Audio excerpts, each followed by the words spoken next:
Welcome to the Teaching Journeys podcast, hosted by Dave Roberts. Humanity possesses a unique skill, the ability to pass knowledge from one generation to the next. This podcast embraces that ability, offering learning opportunities through conversations with extraordinary guests. Dave aims to leave a positive mark on individuals around the world. So before you dive into today's episode, please share this podcast with your network, including friends, family, and colleagues. And please consider leaving a rating or review. Your support makes all the difference. Hello, everyone, and welcome to another episode of the Teaching Journeys podcast. I'm your host, Dave Roberts, and today it is my pleasure to have as my guest Perry Big Staples. Perry is a St. Croix, Chippewa, Indian of Wisconsin tribal member who has worked as a certified peer specialist for over 4 years. He's been a small business owner of Two Feathers Construction for the past 28 years, where he provides carpentry services to tribal elders and community members. He is a serving member of the Burnett County Drug Court, as well as a former participant on the Burnett County Drug Court. Alongside his work responsibilities, he manages the Wings of Migizi Recovery Peer Support Group through the St. Croix Human Services Department. He has been sober for 17 years, enjoys playing golf, and is married with 6 children and 9 grandchildren. Perry is proud to be a member of the Big Drum, which is one of the highest honors within his tribe. Perry, welcome to the Teaching Journeys podcast. I've been excited about our conversation since we first talked. Thank you very much. That great introduction that you gave me in understanding our Ojibwe languages. I just introduced myself as Ginway Bidik, which is my spirit name to our Chippewas of Wisconsin. And I'd like to open up a blessing for all of us with our sage ceremony and a virtual blessing of that.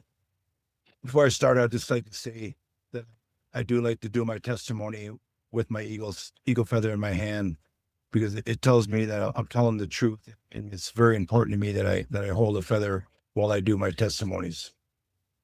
I guess we'll get right down to the good stuff. My English name is Perry, and I'm a recovering alcoholic addict of 17 years. My journey started like most of us do in very younger ages, getting involved in alcohol and drugs. As a sibling of the youngest of 8, I was pretty much raised by my brothers and sisters until I was up to 18 years old.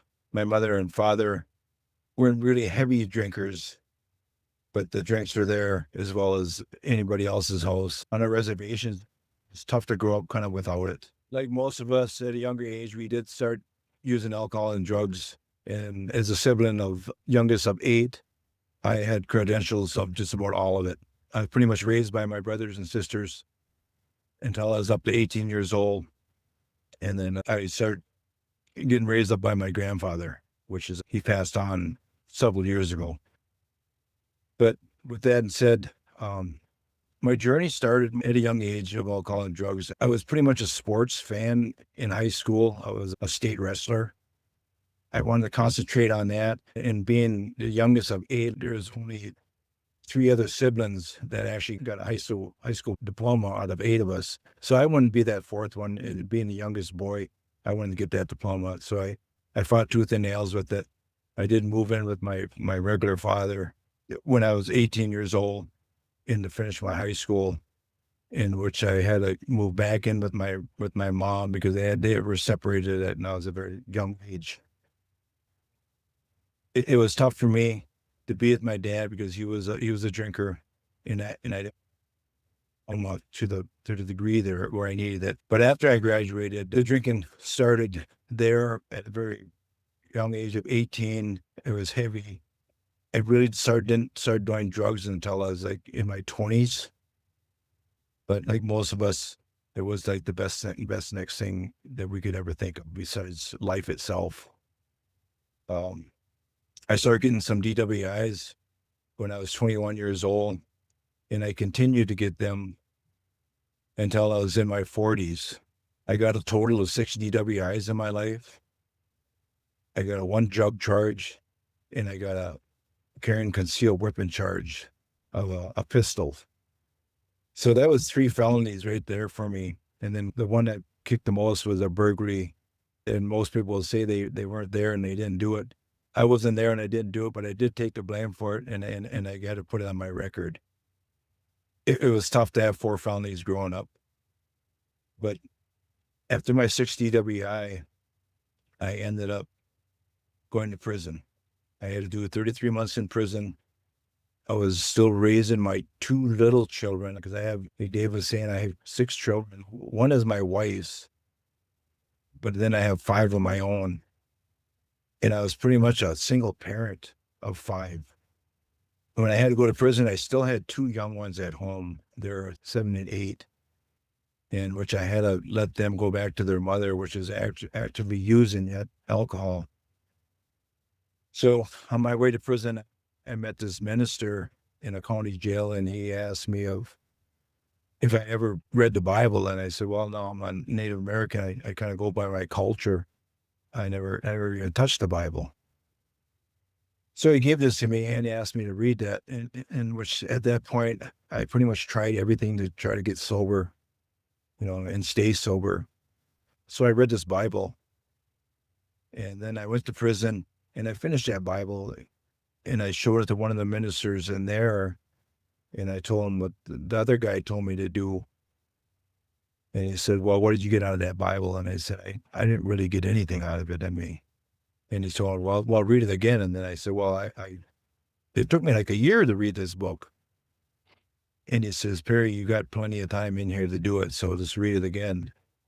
So I did read it again. And the second time, it hit a lot on me, because I found out that I was in that Bible. I was the burglar. I was the gunslinger. I was the alcoholic. I was the drug addict. I was the person that wasn't doing so well. And I read all that, and I didn't believe that I was in there, part of me. So then I touched base with some more people while I was in there. And I decided to get sober, because I said the prison system wasn't for me, and it's not for any of us. It's just a place for a warehouse full of men is what it is. And that wasn't for me. So I promised myself that I would give this up. I asked our Lord Jesus Christ if he could watch over my children while my stay was in prison. And I told him I'd promise him that I would change once I got out of here. So that 33 months went pretty fast, but not fast enough. My children were 33 months older. So when I got out, I had nothing more than my clothes on my back. I had no vehicle, no driver license, of course, and 4 felonies still resting on my shoulders. So they asked me to go into the drug court, which is part of my sentence, Burnett County Drug Court. And I fought tooth and nails to try to get out of that, because I didn't think I needed it. I figured, well, I was sober for 33 months. I don't need the drug court. But then they said it was part of my sentence. So it was February 13th, 2009. It was, like the Friday the 13th. I'm like, wow. I decided to have a beer.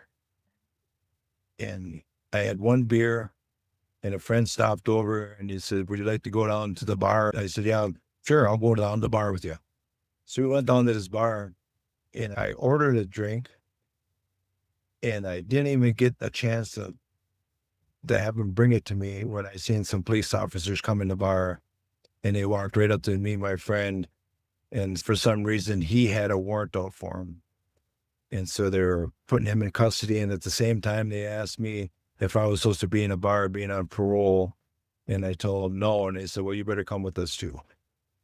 So instantly, my promise to God was broken right there, that I'd never drink again. And this was his punishment.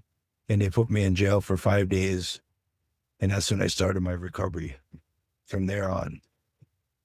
They had me in the drug court, which I successfully finished in 12 months, no sanctions. It went really well. I met a very nice counselor while I was in there that did the whole 12 months with me. I was very honored working in the drug court. I started doing stuff for the county, and through my heart, at no charge, I was doing carpentry stuff for them. And at that point, I had one of the probation officers ask me, have you ever thought about getting a pardon? And I go, no, I never thought about that. I mean, I'm a long ways from that. And he said, well, I'm just going to let you know, I mean, we're available. I got the paperwork for you, but my suggestion is to you that I would wait 5 years till I get out parole, just to make sure that you got a hold of your sobriety. And I said, yeah, I guess I can do that. Well, after 2 years of being out of the drug court, I was asked to go to court. For some reason, I got a letter in the mail. And when I went into that court, there was a whole different judge there, and I had no reason why I'm there.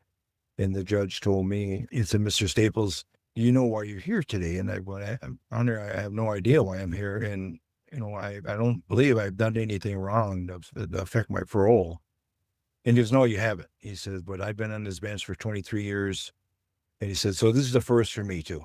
He says, I was asked through the state of Wisconsin to permanently let you off parole today as you walk out of here because of the outstanding service that you're doing for this county and the people in it. So I didn't know what to do.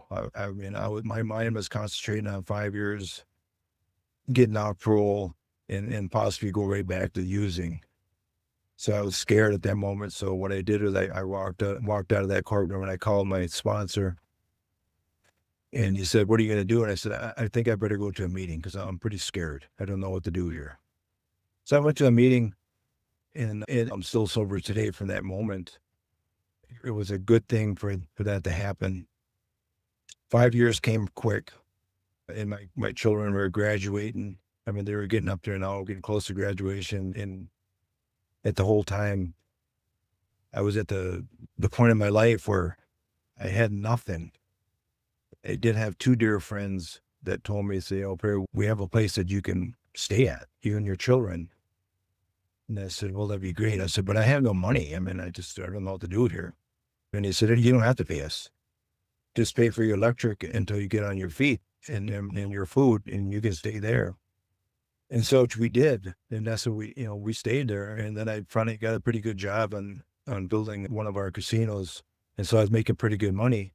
And then I finally told the lady, I can start paying you money if you want me to for rent. And this was like a year later. And so we started paying rent for that house. I own that house now. I bought that house, which is a blessing.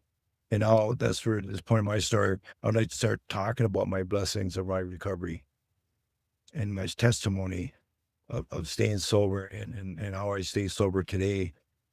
When I left the prison system, I met a very dear lady in there that was one of my facilitators, in which I still call her today on my sobriety day every year for the past 17 years. The thing is, with her, she said, Perry, I'd like you to concentrate on 5 goals before you leave the prison system. Number 1 goal was to maintain my sobriety. Number 2 goal was to get involved with one of our ceremonies we have, which is called the Medewan. And number 3 was to get on another ceremony of the big drum for our tribe. And number 4 was to get a pardon. And number 5 was to go back into the prison system and do my testimony in front of the prisoners. So life goes on, and I start working on these goals of mine as my sobriety kept getting deeper and deeper into, written good and everything. And I became the president of the Alno Club of 15 years. The drug court of Burnett County asked me to come back and be on the board, in which I graduated in 2010 successfully. So I am on the board, like Dave was saying. I'm on the board of Burnett County Drug Court. I've been serving there for the last 4 years. I did go to Medewan. I'm a second member of the Medewan. Unfortunately, I can't really go into that because it's very ceremonial. I did get on the big drum, and the big drum consists of 24 seats, and we have 1,600 in our tribe. So I hold one of them seats is a Osquaveros, they call me, which is a messenger and a provider for our food. Number 4 of that was to get a pardon. While working on that pardon, I concentrated on that for like 2.5 years. And when I was going to submit that, at the time of Wisconsin, we had a governor in there called Mr. Walker, and he didn't do pardons. So I had to hold on, put everything on the back burner. which I didn't forget about. But then all of a sudden, Governor Evers comes in there, Tony Evers, and somebody mentioned me, you should try for your pardon again, Perry. And I'm like, well, I guess I can. So I had to redo all my letters, update everything that possibly I could to submit this to Governor Evers. And I submitted it to him. And then I kept on emails about it. And I finally got an email saying, yeah, don't worry about it. It's already been gone a year, like a year and a half. You're still on the list. We'll get to you. And we'll let you know. They don't need to be sending us emails anymore. So it was like 2.5 years by. And I finally got an email to the state of Wisconsin stating that I had an interview with the parole board. And shockingly, I went, wow, this is something. This is something's going to happen. So I did the interview on Zoom with 6 members of the board. I was very nervous. They knew all about me, of course, from the day I was born to where I was at in my recovery. And I did the interview, and they said that they'd get back to me. And then one day I was out working in my yard, and I got a phone call. It was Governor Evers calling me and let me know and congratulate me on this pardon that I didn't know what was going on. But my alcoholic brain, believe it or not, after 16 years at that time, went right through the ceiling. And I told myself, I could go get high and I can go get drunk now because I got this pardon. But it didn't. I went to a meeting because that's what you do. Actually, I went to 12 meetings straight for 12 days. I had to do it because I was really nervous. At that point, Governor Evers says to me, I would like to meet you one time. I would really like to meet you. He said, I did a research on you if you don't mind. And I told him, I said, no, I don't mind at all. You're the governor. You do what you want. And he said, I did research on you, Perry. And he says, your name is so far stretched out in Wisconsin, in the states surrounding, for helping others. He says, it's unbelievable. And I want to thank you for being on the same side of the road as us. And I'd like to meet you. Well, at that time, I was going to Madison for one of our Native American speakers up there. And I got invited to his mansion. So I did get to meet him. It was really awesome. I got to meet him and his wife. I got videos of it. I got pictures of it. And then I get all done with that. And last year, I got a letter from Chippewa Valley Correctional, the last prison I was in. And they asked if I would come down and do my story for the prisoners. So there was my 5 goals, and just stating that all the young ones out there, and if you're beginning in your sobriety and everything, don't let anything stop you. They all say recovery does work, it does happen, but the only way it's going to happen if you stay at it. I work on this 24 hours a day, 7 days a week. I was unfortunate to meet a lady at one of the conferences I go to, and she introduced me to Dave, and that's where we stand today with my recovery. It's a very tough road to choose. It's very hard, and even after 17 years, I still have problems with it. When I'm sober today, I can only pray that I'm sober tomorrow. And I'd really like to thank you all for being here with me today, and I'd like to give a little thing I wrote here for you. It says, you don't need someone who loves you because they see the good in me. The good in me was never hard to see or love. I need someone who sees the darkness, the overthinking, and the flaws and the damage and the crazy, and still says, I want what you got. Thank you very much. Thank you, Perry. Would you be open to me just sharing some observations with you and asking you a couple of more questions? Yeah. Okay. Yes, very much so. First of all, congratulations on over 17 years of sobriety. Congratulations on being pardoned by the governor. I remember reading about that online, and I had a smile from ear to ear. As you know, and we talked prior to doing the podcast, is I worked in addictions for 27 years.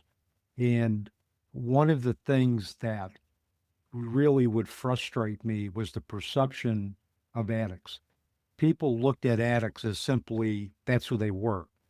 But beyond the addiction was the behavior. And I always tell my students that I teach now at Utica University, treat the behavior, but not at the expense of the self-esteem of the person. These are like yourself. These are good people that have good hearts. You were basically born, you were born to do service. I mean, and that's, and that tends to get overlooked. And the fact that you have transcended your challenges and, you're doing what you're doing now, including getting a pardon from the governor, I think is fabulous. And I think the other thing, you made a really good point. It's been 17 years, but if you don't, from my perception, take the one day at a time philosophy and surrender to the fact that if I don't work my sobriety plan, I could end up being in that bar again. I can end up getting drunk. I can end up getting arrested or worse. So it's like you look at that as one day at a time and say, I need to do what I did yesterday to make sure that I'm sober today. I had one of my great mentors, God bless his soul now, he left us here a couple of years back, but he told me at one of our ceremonies, he said, I'm going to let you know through here, this lodge, that this is where everything happens. This is where all the dreams come through me. And I give them to you guys. He says, Perry, our ancestors was waiting for somebody like you. You're the one that was picked through their dreams that's going to be able to help our Anishinaabe, our people, when it comes to this recovery in alcohol. You're the chosen one. So they're waiting for you. And here you are, in front of me. And I thought that was very nice of him to say that. And, he's gone now, but it was that I'll always remember it. And he made a very good point. I guess that's why I am here, to help people. And like Governor Evers says, my name is so stretched out, out through all Wisconsin of helping others. And I feel very grateful for that. The legal troubles you had were a direct result of your drink, of your alcohol use. I mean, 60 DWIs. We don't think clearly when we have even minimal amounts of alcohol in our system, and we don't make good decisions. And I also when I worked as an addictions counselor, I also worked before that as a probation officer for the Stop DWI program in my county. And I had a very forward-thinking administrator who said, I don't want you putting individuals with addiction issues in jail. I want you to come up with viable treatment options. I would sit down with an individual and I would say that they would see that they would have like 12 arrests. I'd look at their rap sheet. First thing I'd ask them is how many of those arrests were under the influence of alcohol? And 99% of the time, Perry, they tell me that all of them were, which told me that this person was not a bad person. It's just that they made poor decisions and engaged in impulsive behavior when they were drinking, which is what happens when you drink. So you take away the alcohol and you try to encourage them to take the road to sobriety. You've got some very, very good citizens and people like yourself who are committed to service, who are committed to taking care of their families, committed to taking care of their people. The alcoholic addict, to me, we're not scared of change. We're scared of being changed. Yes. That's the kicker into it. Yes. Can I ask, how key was your Native American cultural roots in helping you achieve recovery? I practice it every day. I'm a traditional leader now for our tribe. And this is all the stuff that I've learned through my mentors in the past 17 years. It was always there for me at hand, and it was, there for I could pick it up. But I never wanted to pick it up because I had so much respect for it that I didn't want to pick any of the medicines that we tarnish every year and what we use every day with my alcohol and drugs. But 17 years ago, I did pick up. One of my mentors honored me with a pipe. And he says, this was here for a long time. We've been waiting for you, Perry, for a very, very long time. And I was asked to honor you with this and to use it when you can at all of our ceremonies. And I value that pipe very much. And I use it at all of our ceremonies. So yeah, my culture begins my day and ends my day. We do right now through my program, We have developed here at St. Croix our sweat lodges, our big drum ceremonies, our feast, our naming ceremonies. So I'm a big part of it. I'm just only praying that I learn more so I can be able to pass it on to, some of our children. And it sounds like many of those ceremonies provide clarity, they provide peace. And I'm guessing too, there's a sense of strong community when you do many of your traditional ceremonies. Oh, yeah, very much so. Yeah, they're very respected on the reservations. There's healing like needed every single day. There's people with different diseases, and like I told one of my people one time, I said, I am so fortunate and so grateful that I have this disease of alcohol and drugs and not like the diabetes or the cancer. I am a cancer survivor of about 5 years also, and that was through our healings.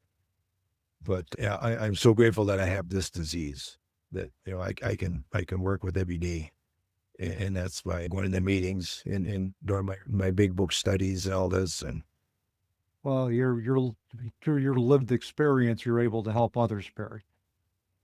yeah, I work with 70 clients. Me and my cousin that work in this office. So it gets very strong, very emotional. Sometimes we get people into treatment centers, we get them out of jail, we try to get them on the right track. And then sometimes it's hard on our hearts because after we do so, just like any other addict, alcoholic, they go back to the same thing that they started with. And then it makes us like we didn't do anything. But all we can do is pray, in which we do a lot, and ask for guidance for our Creator, to help them such that they helped us. Yeah, and I know Native American are very connected to spirit, very connected to the ancestors. Am I correct with assuming Yes, that? very much so. Yes.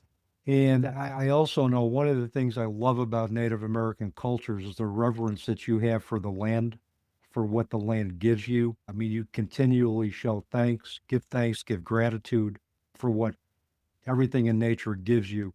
Is it also true that the ancestors will speak to you through the physical land? Is that Oh, also? yes.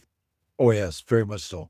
Um, you know, I took a class on plants and animals and of all my grandfather used to tell me that our backyards is our pharmacists because everything out there is our healing medicines that we can get right there that you can get out of the store and heal. I learned one thing out of that class is when you come up across a sign that says, do not step on the grass, do not step on the grass because there's medicine there, and there's lots of it, lots of medicines throughout in the forest. For those who are listening, I know there's a different connotation or a different meaning for medicine in Native American cultures. Could you explain what you mean by medicine? I will fill you in on a story that was once told to me. It comes off a birch tree. It's called chaga. Most people probably know what it is. Most people don't know what it is after they get it off the tree. It's a medicine that is for healing from the inside out. You take it off, you can boil it in the tea, you can cook it, you can do everything. Once you get it off the tree, you got to use pretty much like a hammer to bust it up. I use it in a coffee that I make, a tea, and I use it every day. The story of that is that when a Buju once he was asked to go ask the fire gods and the thunder people for some fire way back then. There was a tale that was told to me, and since he was the fastest runner, they could ask him go get the fire so we can stay warm like they do. And when he went to their lodge and asked them, the fire gods and the thunder gods, if he could get fire from it, and they told him no, that that's our medicine. You're not going to take our medicine. And so what he decided to do is he went back to his lodge and he says, well, I can't get it. They won't give it to me. And he goes, well, then go, you go back there and you take it. So the one at Buju, disguised as a rabbit, he went and he took that fire and he took off running for it. And as he was running, the thunder guys got up above him and they were throwing thunder sticks at him. And he got in these trees And every time they'd throw one, he'd hide behind a tree, which is called a birch tree now. Now, if you look on the markings of a birch tree, they almost look like they're burn marks. And that's when he hid behind them. That's where he is safe. And he got away with that fire, and they couldn't touch him. And that's why the birch tree has marks and burn marks on it. And that's where the chaga come from. And it's a very good medicine. And there's so much out there that, the berries Yes. and everything, the green leaves, everything is there for healing. Because back in our ancestors, they didn't have pharmacists like us. Yeah. They had to go out and make the root, right down to the top of the tree, to the roots that we use. That's why we get our tobacco each and every day. And if we were to take that chaga, which I do, I put my tobacco down for blessings for that. And then in regards to take it from me, I got to give something. And my gift is that tobacco. They call it the Sema. Okay. Thank you. Yeah. Thank you for that explanation and for sharing that with us. Yeah. As an addictions counselor, there were several times that we would get individuals from the Native American community who were living on, the reservations in their tribal communities that would come in for treatment, for addictions treatment. And one of the things I tell my students that if you're working with somebody from the Native American community, it is important to connect with either the tribal council leader, the elder, the spiritual leader in that tribal community, that tribal nation, and see if we can coordinate what they're doing with that individual, like merge the old ways with contemporary treatment. How important is that if an individual is working, a white American counselor is working with a Native American individual with addiction, and they're connected to their tribal nation, how important is it to reach out and invite the elders or whoever is charged with working with that individual to collaborate in that treatment process? It is very important. Everyone, every other elder, and it happens because there's so many of them, and they all learn from what they did when they grew up. It's very important for them to get what you're asking in order for them to give you the feedback. And before we do that, before we approach an elder to ask for such advice, you offer your tobacco to them. Very important. It's because it's a gift. And once in a while, they'll give you something, and it could be tobacco for if you do a job for them or something, and they give you tobacco. And you take that as your money because most of them, that's all they have. Yeah. That's their gift to you. And when you talk about the ceremonies to them, you want to get the right feedback. And in order to do that, you got to get that tobacco to them because that honors that word that they're going to tell you. And so it's very important. And I think the other thing, and I know this reminded me, is that I know many of the ceremonies are very private. They're within the specific tribal nation. So I think it's also important to understand that if somebody doesn't want to talk about a ceremony, it's because it's private. It's just to be shared within members of that community, and that also needs to be respected. Very much so. Like such as our Medewan, that very, very sacred, secret ceremony. It takes up to 2 weeks. You're there for a long time. Very healing. You want to be there for the visions of it. And you're giving gifts. On our big drum, we are welcome to give tobacco to non-natives to come and be our guests there. So they kind of know what's going on and all that. But pretty much like anything else, confidentiality is very important. What happens there stays there. And they kind of take that in consideration that they have that trust in you.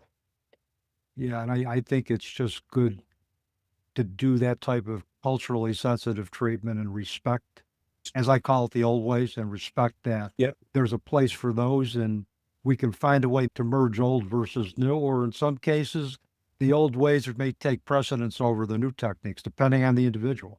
But it's important that I think that communication occur. Oh, very much. Yep. I wanted to ask you about the Wings of Migizi, your work with that peer support group. Now, you told me Migizi means eagle. Talk Yes. talk about your work with the Wings of Migizi peer support group, what that's all about, and also the significance of the eagle as well too, as you see it. Yes. When we started that program, I was working for a housing program for our tribe.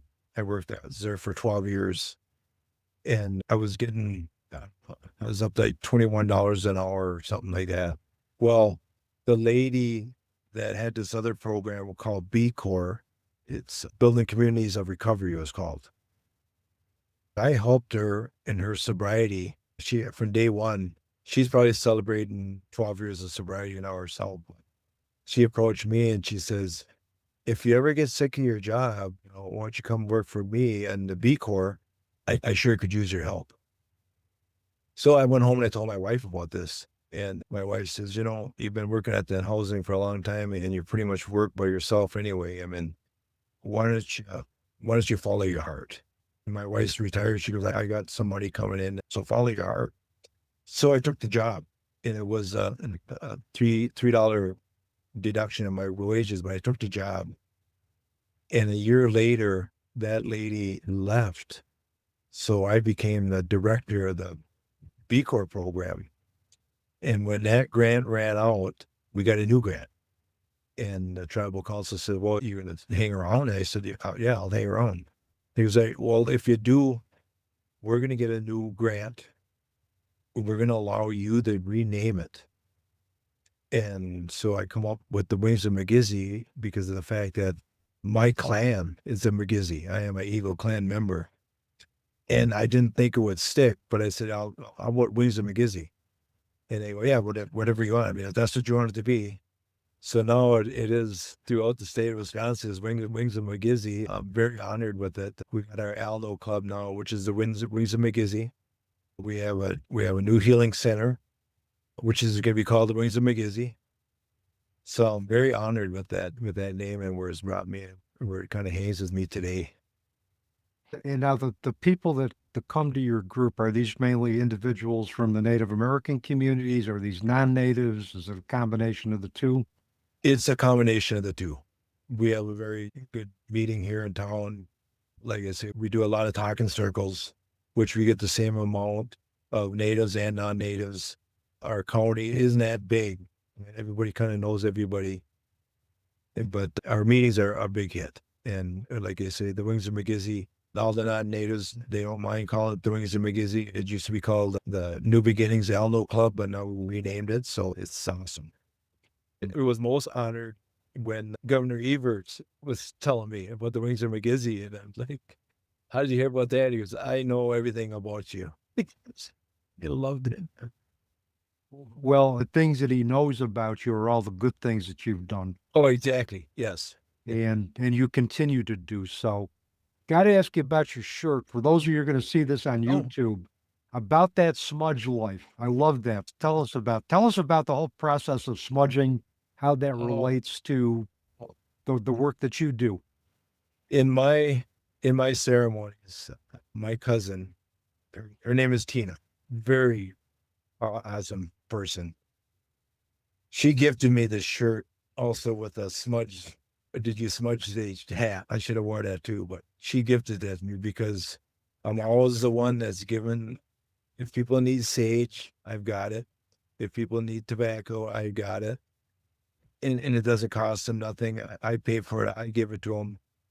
And you don't see me hardly any one day of the week without these two items. I mean, I take them with me everywhere I go. And so this shirt just fits me just perfect for that reason. And she calls me my smudger. There's my cousin, my smudger, because he's always every ceremony we go to, I'm there doing the sage thing. So it's another blessing. Yes, it is. It is. One of the things I wanted to ask you before we do wrap up today is you've left us with so many good things about your life, about what you do, the importance of your Native American customs, your traditions, your ceremonies, and helping you promote sobriety and helping you promote sobriety with those who are fortunate enough to cross your path. But if you were going to leave us with one teaching today, one thing that you want us, my audience, to remember today, Perry, what would that be? Look for tomorrow. Never look for yesterday, because that's past. There's always something good to happen, within yourself. And that's what I did through all my sobriety. I stuck to my guns, and I wanted to be sober. I can say my 2 youngest children has never seen me under the influence, and neither has my grandchildren. And I think that's just a great honor for that. Yeah. Yeah, and you're walking testimony to the joys of sobriety and to the benefits of sobriety. I tell my students, it is true that many individuals die from addiction, but what we tend to lose sight of is there are many people that recover, and there are many people that go on to live productive lives like yourself. We can't forget that. We can't forget the yin and the yang. We got to look at both. And Right. It's important to remember that there are people like yourself who are in recovery and are doing some great things. And Perry, if anybody wants to get in touch with you, find out about the Wings of Migizi support group and anything else that you got going on in the state of Wisconsin and beyond, what's the best way for them to do that? I have my cell phone with me 24 hours a day, and I can share that number. It's a 715 number, 416-8796. That's 715-416-8796. And I answer 24 hours a day. Yeah, I know you do. When I've communicated with you through email, you've been like right on it, within like hours. And I appreciate that kind of responsiveness too. So, Perry, and also we got to give thanks to Janice Johnson Dowd, who introduced. Oh, very much so. Yeah. She emailed me and said, I have somebody that I think would be a great guest for your podcast. And her instincts were correct. And I am very grateful and very blessed and very honored that she introduced us. And I'm honored that you shared your journey, your story, your testimony with my audience today. So thank you, Perry. Thank you very much, Dave. You're welcome. And with that, that's a wrap on another episode of the Teaching Journeys podcast. I'm your host, Dave Roberts, wishing you peace. Thank you, Dave. You're welcome.